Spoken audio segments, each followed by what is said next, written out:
Well, welcome the Cal UC Berkeley crew again. They'll be talking about different subject on kidney health, and they are from an organization called UC Berkeley KD SAP. I'll let you introduce your team. Yeah, so we are a group of undergraduates. Sorry, it's kind of noisy on my side, but we're a group of undergraduates in Berkeley, and we are focused on spreading awareness about kidney disease. And also, we previously did a free kidney screening, I believe, around the Bay Area, and we do keep like a close partnership with Trevande. And so I'll get started with presenting some of the slides. And for Tina, if anyone is in the waiting room, please let them in. I won't be able to kind of like keep track of the whole participants inside. And so I'll get started with kind of describing how like kidneys work and how they are extremely important in our body.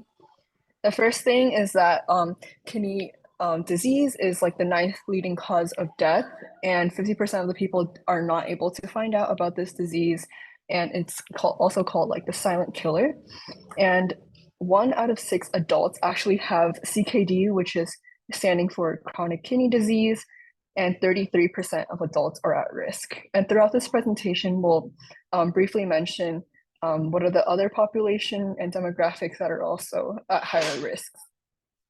So about the basic kidney science, everyone is born with 2 kidneys, and they're located at like the bottom back of your rib cage in the lower back. And each kidney is around 11 centimeters in size, and you can kind of estimate it's around the size of your fist. And so for the basic kidney functions, they are very important because they help filter our blood and excrete any of the waste, because our body cannot make use of any of the nitrogen that is we get from like diet, so it has to be excreted. And so it also, when it's filtering out the waste, it also helps reabsorb any of the nutrients like electrolytes that we need, like sodium, potassium, and a lot of water that would be reabsorbed as well. It helps regulate blood pressure and regulates any of the concentrations of electrolytes within your blood. So these are the different arteries that would be connected to this glomerulus, which is then helping to filter all the blood. And then while the blood continues along, a lot of it would be a lot of electrolytes, and water would be reabsorbed here. And this would be the collecting duct, which eventually leads to your bladder. So that's why when you go to the bathroom, a lot of your like nitrogen containing waste will be also going through when you go to the bathroom. So what happens if your kidneys were to be failing? So it could be damaged through physical injury and disease. Some of the people actually have like a kidney with a bunch of cysts on it. So that's also a disease that can impact the kidney function, and it would be affecting the kidney by losing the ability to filter the proper waste products from the blood, and dangerous levels of waste can accumulate within the system, your body system, and your whole body would kind of get disordered in terms of the chemical makeup balance. And when your kidneys fail, there could be a few symptoms that can arise, including seizures, excess drowsiness and fatigue, and puffiness around the eyes. There could be pain and pressure in the chest, persistent nausea, poor appetite, kidney shrink in size, dry and itchy skin, muscle cramping. And then here are 2 main things that we test at KDSET when we do a kidney screening. We do a urinalysis station, so it tests like contents in your urine, and that includes blood in the urine. And so that is another symptom of kidney failure. And these symptoms appear relatively like later in CKD. So we try to think about preventive measures of CKD, and it's kind of an irreversible disease. So we want to focus on the prevention of this disease. And so we want to mention a lot of our focus on like what are some of the risk factors, and how we currently can kind of like adjust our lifestyle and kind of decrease the risk of any possible happenings of CKD. And then I'll just pass it on to any of the presenters who would continue on. So talking about or just thinking about why your kidneys might fail, high blood pressure and diabetes are two leading causes as to why your kidneys would fail. And like Celeste mentioned at our screenings, we also screen for high blood pressure. So we measure blood pressure levels, and we also measure blood glucose, which can be an indicator of hyperglycemia, which is diabetes.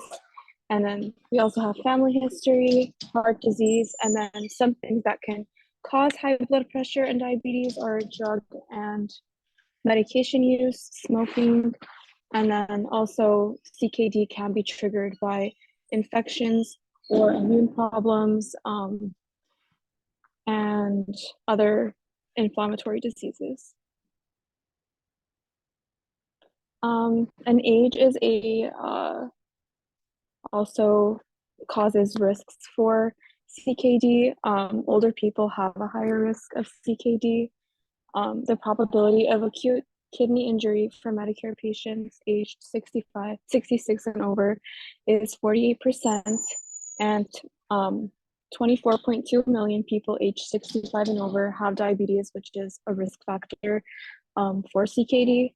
And cardiovascular disease complication can arise from CKD as well, probably causing heart attacks and other ones.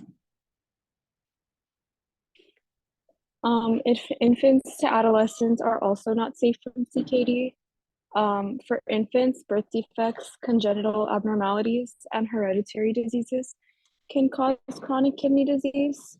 And for teenagers, glomerulonephritis, inflammation of the kidneys, and other damages and syndromes are the causes of CKD. And for adults, diabetes and high blood pressure, as previously mentioned, are the most common causes. And then the risk for CKD for veterans is 36%, compared to 14% in the general population. Only 26% of veterans who had evidence of CKD were aware of it, which is alarming. And I think it's important to acknowledge that African Americans, Asian Americans, Indigenous Americans, and Latinx people are at higher risk for developing CKD. And I'll also pass it on to the next presenter.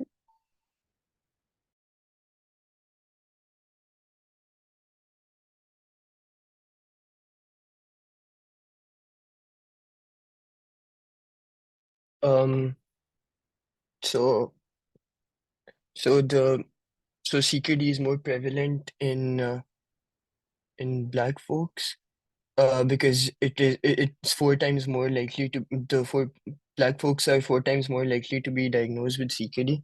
So CKD is common in people with cardiovascular diseases, diabetes, and hypertension, and another subgroup of people, so the Latinx Americans, they're 1.3 times more likely to be diagnosed with CKD because obesity is more disproportionately prevalent in certain Latinx subgroups. And then Asian Americans are 2 times more likely to be diagnosed with CKD. This can be accounted towards um, cardiovascular disease and diabetes and hypertension being more prevalent amongst people of the Asian American subgroup. And so as CKD is linked with cardiovascular disease and diabetes, so the subgroup has a higher risk of contracting chronic kidney disease. And so the indigenous Americans also are 1.2 times more likely to be diagnosed with CKD because the indigenous have a higher risk for disease due to poverty, diabetes, low birth weight, and hypertension. And so here are a few treatment options for chronic, if somebody contracts chronic kidney disease. Out of these are dialysis and kidney transplant. So dialysis is considered one of the most premier options for people to have uh, to treat CKD because in dialysis the patient's blood is filtered by a machine uh, instead of their kidneys, which are no longer able to function properly. And so the dialysis machine, it filters out most of the harmful materials out of the body, out of the blood, and it lets the body retain the useful nutrients and resources which are needed for the blood. And so the dialysis machine is mainly used by the people who have lost 85 to 90% of their kidney function. And another less viable option which could come in critical conditions could be the kidney transplant.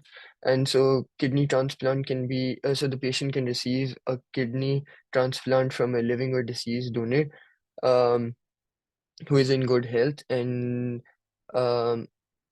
and those with the end stage renal disease along with long-term dialysis patients are eligible for this treatment, and the kidneys need to be uh, kidneys need to be compatible with the blood group of that person so that the body can accept those kidneys. Um, Kidney transplant right now, and according to the United Network of Organ Sharing, 109,293 people are currently on the wait list for a kidney transplant.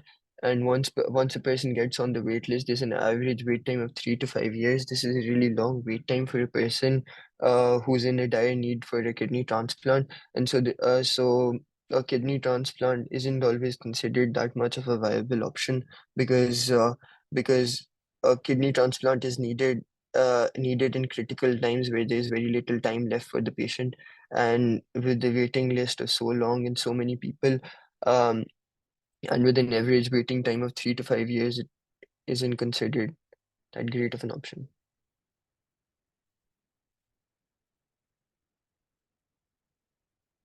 And so the awareness tips for chronic kidney disease are as follows. um, Eating right, maintaining a healthy diet, trying to eat less potassium, less phosphorus, trying to reduce your protein intake, especially your red meat intake, um, eating healthier, less fast food. This can be considered uh, in maintaining a better diet, and then regularly exercising. For young people, it's recommended that they go out, play, do exercise, run. And for older people, if they can manage to walk, then they should try to walk regularly. But if they're not able to walk regularly, there are quite a few options for people to exercise while sitting down. And so a person can also limit their alcohol intakes to stop smoking. All of these activities, they help to reduce your chances of chronic kidney disease. Uh, and apart from that, you can also get regular doctor checkups uh, to make sure that you've not contracted the disease, and also make sure that um, and also the doctor can give you advice regarding how to go on with life after after the checkup.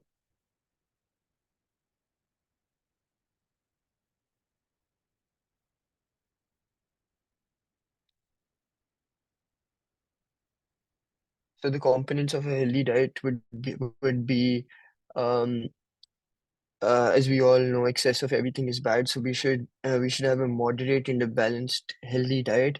And you can see in the pictures as well, they've shown a lot of fruits and vegetables. There's milk, eggs, water. You've got to keep yourself hydrated. And there's nuts and rice.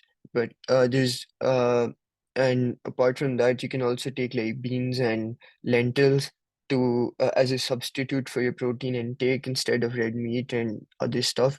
Your diet should be varied. It should have a lot of minerals, nutrients, and it should have more vitamins, minerals, and then um, your macronutrients should be uh like your carb intake shouldn't be that much because carbohydrates have a lot of because foods which have a lot of carbs have a lot of phosphorus and potassium, which is really bad for your kidneys. So some tips on leading a more nutritious lifestyle include, first of all, choosing and preparing food with less sodium. And you can do that by choosing fresh foods over processed or prepared foods whenever you can, and also looking at nutrition facts labels and comparing them between different foods. You also want to make sure that you're eating the right amount and the right types of protein, as well as choosing foods that are good for your heart, such as fruits and vegetables and fish high in omega-3 fatty acids. And lastly, you also want to choose foods that have the correct amounts of potassium. And if you want more resources on how to choose healthier foods as well as healthy recipes, we have a link to our awareness resources right there. You could also promote kidney health by exercising more. So you want to aim for at least 30 minutes of light physical activity every day. And this could be as easy and simple as just walking for 30 minutes a day. However, if you want to do more exciting or more interesting activities, you could also explore options such as yoga, meditation, or Tai Chi.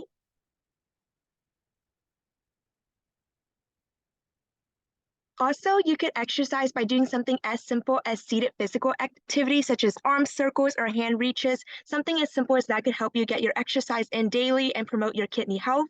We also have an example of a sample walking program for how you can get your 30 minutes in a day, complete with weekly goals for you to improve your walking.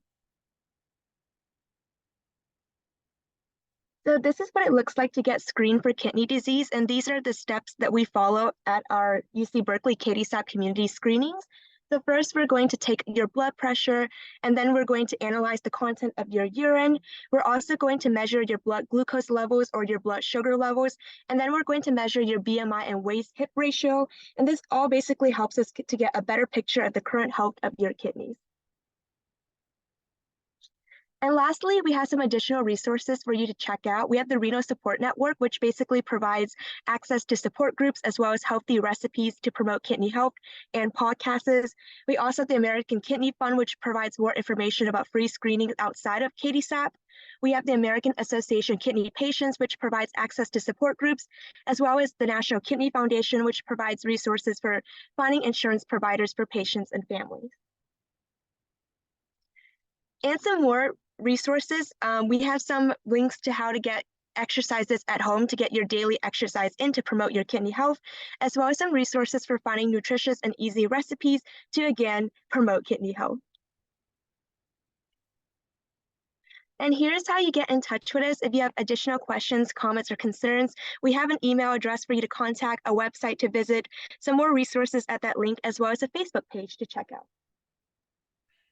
Yes, and then I have like an additional shorter presentation following this, specifically about diet tips.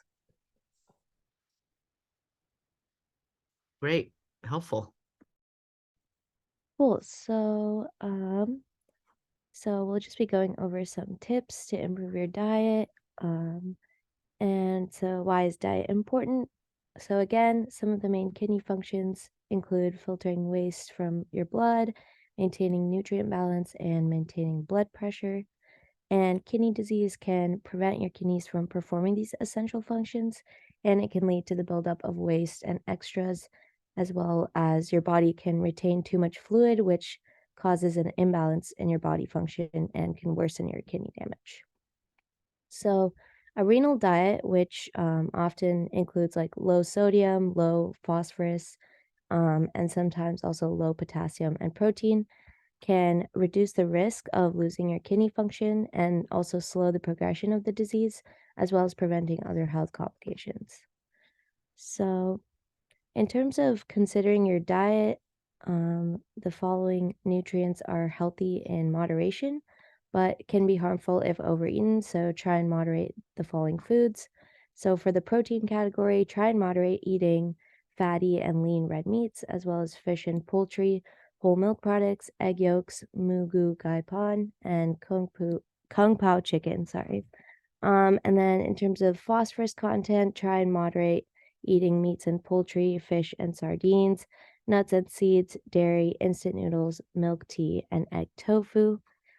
In terms of sodium, try and moderate eating extra salt sauces, chips and snacks, processed meats, canned foods, cheese, and soy sauce. And for potassium, try not to eat too much of bananas, avocado and spinach, yogurt, sweet potatoes, salmon, bok choy, and persimmon.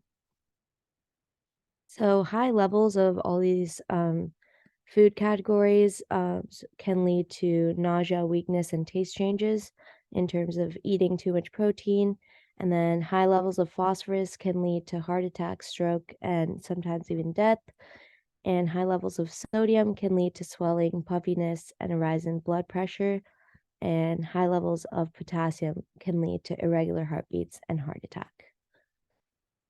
So some healthy food examples that you could try at home or even get from the store if you want to try and implement this renal diet is fettuccine with clamps, basil, and tomato. So that's one meal that is pretty low in sodium, low fat, low sugar, and you can also serve up to 6 people. Another example is baba ganoush. It's a healthy carb, high in fiber, low cholesterol, and you can serve up to 4 people.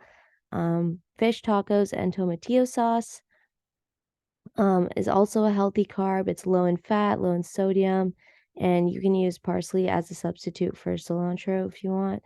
And the final example that you could try is mango salsa pizza, which is again a healthy carb, high in fiber, takes around 20 minutes to make maybe, and you could serve up to 4 people. So furthermore, like some resources for your diet, if you'd like to talk more about dietary options, you can connect with a renal dietitian for tips catered towards your specific needs. So if you have like allergies or something or other dietary needs, you can talk to a renal dietitian about it. They usually have more specialized knowledge on how diet specifically affects kidney function, bones, and the heart. And another resource is you can visit www.npidp.org. So they're basically a dietary nutritional service. And if you input your information, it can connect you with a nutritionist that will be able to meet with you over the phone and then give you more tips on just nutrition and other dietary options. And finally, you can also refer to the Mayo Clinic website, which has healthy recipes for for renal diets. And yeah, so these are all the resources. And Yes, so that concludes what we have provided and presented for today. If you have any questions regarding specific diets or diet plans, any like recipes of interest, we could answer those right now. There was one question you answered. Maybe you can tell the group. Teriyaki sauce also has a lot of Yes. salt and sugar.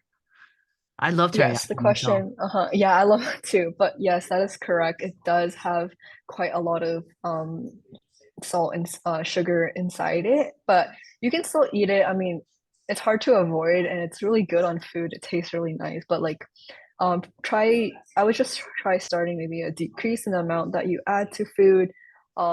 Maybe space out like the times that you have it with meals, maybe like once a week or something would be okay, but just like try to avoid having it consistently and adding a lot to your food.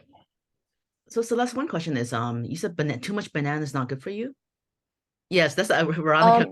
Same thing. Yes. Because it has a high potassium content, and potassium could cause like irregular heartbeats and heart attacks. I'm not really sure about like the molecular like reasons why, but that is one of the parts that we say in a more healthy renal diet would be low potassium as well. So one banana a day would be okay Just no more than one? I believe one banana would be okay, but just try not to eat like at least like 3 bananas consistently every day. I wouldn't think that would be like just healthy in general. Like moderation is often like the healthiest option. How much is too much of different foods? I think too much could, I mean, if all your, for example, for protein, red meat, if you have like red meat every single time, I wouldn't consider that as like a healthier option. Probably try to like choose like chicken instead, and maybe like smaller portions of meat would also be good. Um, a lot of I think for sodium, it's usually easier to control if you're like talking about just like plain table salt.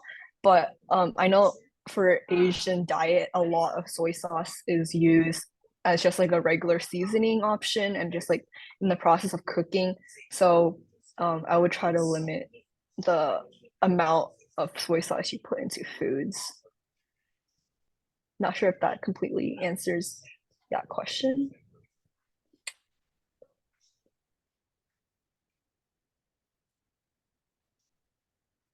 Yeah, thank you. Food is a tricky one. So how much is too much? How much is too little? What should you Yeah, for take? sure. But the banana comment was surprising to me. Yeah, I think that was kind of surprising when I learned about like, oh, low potassium too. Okay, because usually potassium is harder to find in a lot of like food plans that we're looking like in other foods that we're eating, there isn't high content, but bananas are usually like the main source for potassium. So that is another surprising factor about more like a renal diet. Right. Oh, someone asked, is it okay to eat a lot of bananas, like 3 in a day? That's true. Kids eat a lot because it's the easiest thing That's a lot. Yeah. parents that's can true. carry. That may be too Mm, much if that's the case, right? I think 3 might be per day might be a lot. Maybe like 1 a day would be okay. I remember in my first year of college, I was eating like 1 a day because, like you mentioned, it is very convenient to grab from like the dining hall or anything, and kids will definitely find it easier. I would maybe suggest, if possible, you can kind of alter it with like grapes, as that is also another easier option. But I think 3 bananas a day might be a bit too much.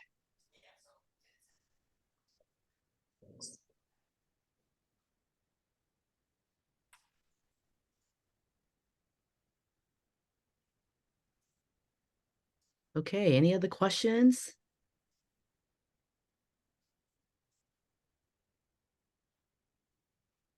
Great. Thank you, Celeste, and the entire UC Berkeley team. You guys were wonderful, very informative. Appreciate it. Yeah, thank you so much for coordinating with us and having this session. If you guys ever have any questions, you can just search us up on Google, like UC Berkeley KDSAP. There should be our website, and there is a lot of resources on our page for patients if you wanted to see what we do at screenings, or maybe like for awareness information and outreach information, what we have been doing so far as a club on campus. Thank you so much. Thank you. Take care. Bye-bye. Bye-bye.